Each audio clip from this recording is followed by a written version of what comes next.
Well, hello again, everybody. And after my detour into the land of dad jokes, which was kind of fun and got me on TV a couple of times and maybe even more in the future, who knows? I think it's time to get back to something a little bit more focused on the purpose of this YouTube channel to begin with. And what I'd like to talk to you about today is the concept of the power of suggestion. Now, this is the voice of experience talking here.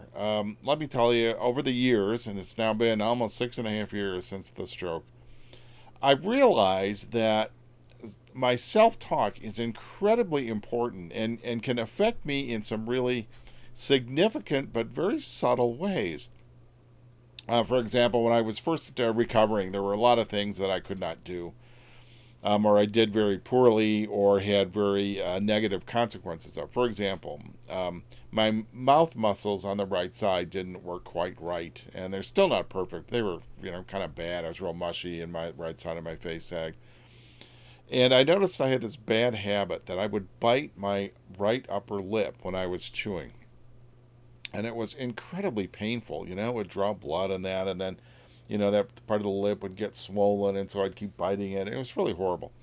Well, after a lot of exercises and over time, the muscle control came back a little bit better and started to fade. I wasn't doing it as frequently.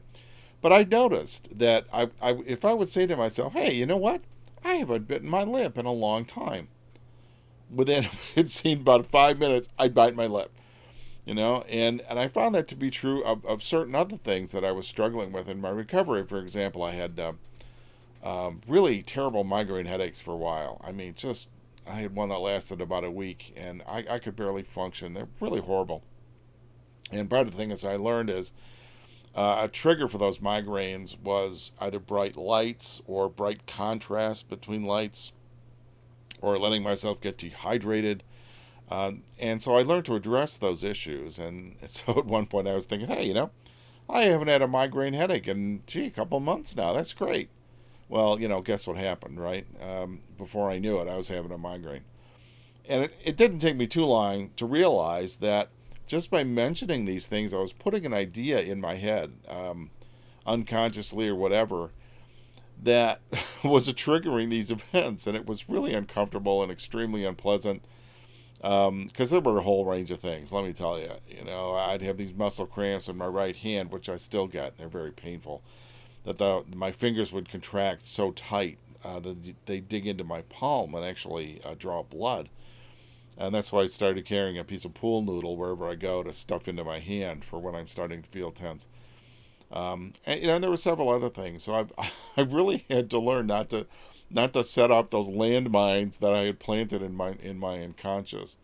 So it's really surprising, because you think these are really innocuous and say, hey, I need to celebrate. I need to celebrate the fact that I haven't had a migraine, or haven't bitten my tongue, or bitten my lip, or had this or that muscle contraction, or this or that bad experience. Because for whatever mechanism, and I really don't care what it is, I just want it not to happen, is that would trigger it. So be really careful about the power of your own suggestion. And let's turn that around. Instead, to say something like, well, this bad thing hasn't happened, start saying, good things are going to happen. My right hand is becoming more flexible. My speech is becoming more normal. My facial movements are more like they should be. I'm able to walk further. Plant those ideas in your head. See if they come true too.